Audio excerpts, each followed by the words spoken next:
What's up, everybody? It's Jeremy from Berkshire Bike and Board, and this is a Specialized Diverge that was built to take on the Spanish Laplands. What are we going to talk about in this video? Steffen, who owns the bike shops, and his group of merry pranksters go on a trip every year, a bikepacking adventure. It's generally between 4 and 8 of them, and this year coming up, they're going to the Spanish Laplands. Now, what are the Spanish Laplands? They are a part in central Spain that are super deserted. It's really actually kind of a sad story where like they used to be kind of populated, rural, but populated, and more because of a lot of different factors, people are moving out of the countryside and moving into the cities in Spain. So it's really this like super deserted stretch of land, but there is a certain gentleman who is really committed to preserving and shining a light on the Spanish Laplands. And how he's doing that is through basically creating a bikepacking trail through the Spanish Laplands and really marketing it. And that is where Steffen and his buddies are gonna go.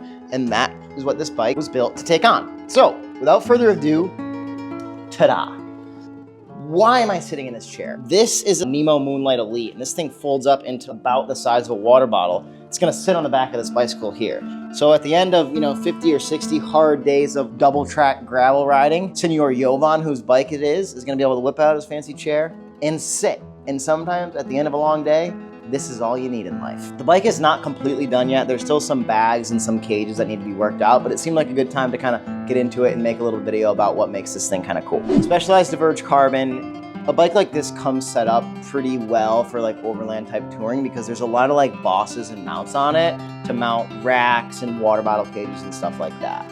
In addition to that, you get the Future Shock on the front of this bike, which is a few centimeters or about an inch of suspension in the front. Jovan took this a bit further. He knew he wanted a comfortable ride, so he paired this up with the Redshift top shelf handlebars and then the Redshift cruise control grip package. So basically, if you look at this, it's a really high handlebar system. This bar in the middle allows you another place to hook mounts, computers, and lights onto, as well as brings the overall height of the handlebar up and adds some rigidity. But then in here, there's a pad built into the handlebar, and then around the bottom, it almost looks like a traditional like ergon grip at the bottom here. Super comfortable and really meant to like prevent fatigue in your arms and your wrists over a really long trip, especially on bumpy roads. So really awesome there. That coupled with this Future Shock in the front, I think is really an awesome setup if comfort and preventing fatigue is your goal. To go in the back and kind of talk about a similar thing, Jovan has Redshift shock top seat posts coupled with a Specialized power mirror saddle. Another really nice setup here, and if you notice in the back here, this beautiful little bubby has some suspension built into it. We'll contrast two things here. Specialized makes a style of Diverge called the Diverge STR. That bike has an actual like suspension with dampening built into the top tube of the bicycle right here. So the whole entire seat post pivots, whereas this one, the seat itself just kind of goes up and down. Two different styles.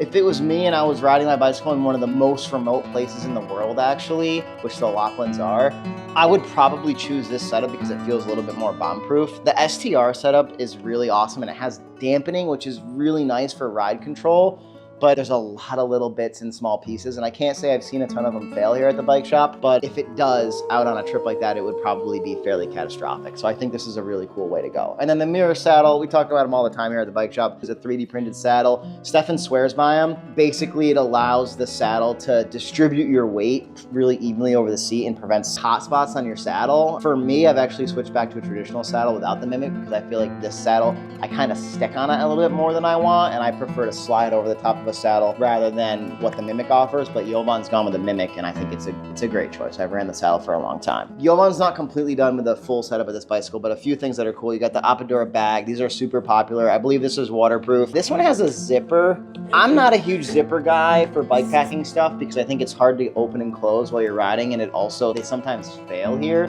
So you'll see a lot of people are going more like Velcro and stuff on bikepacking saddles, but this is a super nice bag. Really popular for bikepacking. And then he's got one of the tubeless, I think it's called the tour rack. So Jovan will run this chair folded up along the back, probably with a sleeping bag here. And then I think he said he was gonna do 1, potentially 2 panniers on the rear. This rear rack is super durable. A lot of people in the bikepacking world are going to the big saddlebags off the back of the bike, which I think is a great option. But this particular rider, Jovan, just preferred to have things on a traditional rack, which I think is, if it ain't broke, don't fix it, we'll call it. Beyond that, the one thing that everybody always wants to talk about in regards to bikepacking is tire setup. This bike has Specialized Pathfinder tubeless tire setup. They're 700 by 47.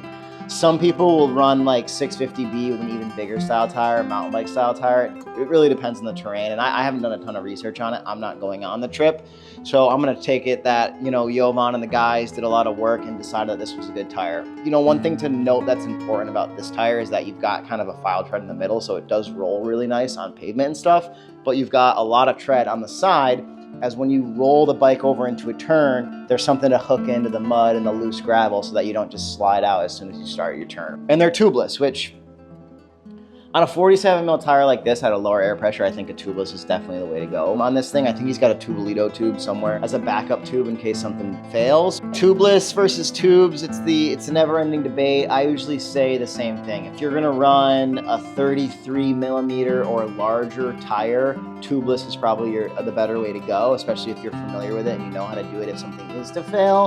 32 mil tire or lower, again, my personal preference, I like to put a tube in that kind of tire because, again, if it ain't broke, don't fix it. And a lot of times, you know, if you're running a 32 mil or a 28 mil tire with a tubeless setup, you've got a low volume of air at a really high pressure, and if you do get a puncture, that air is going to run out of your tire so fast where the sealant sometimes doesn't even have time to set up. So I think Jovan went the right call here with a 47 mil tire instead of tubeless, but to each their own. So that is the first of probably many builds in a series of bikepacking rigs designed to take on the Spanish Laplands. We'll get more into the details of their trip and what's to come in some future videos. If you like this kind of video, give us a thumbs up, hit the subscribe button. More importantly, it's super, super helpful. And like I always say, round up for distance, round up for time. Thanks for watching.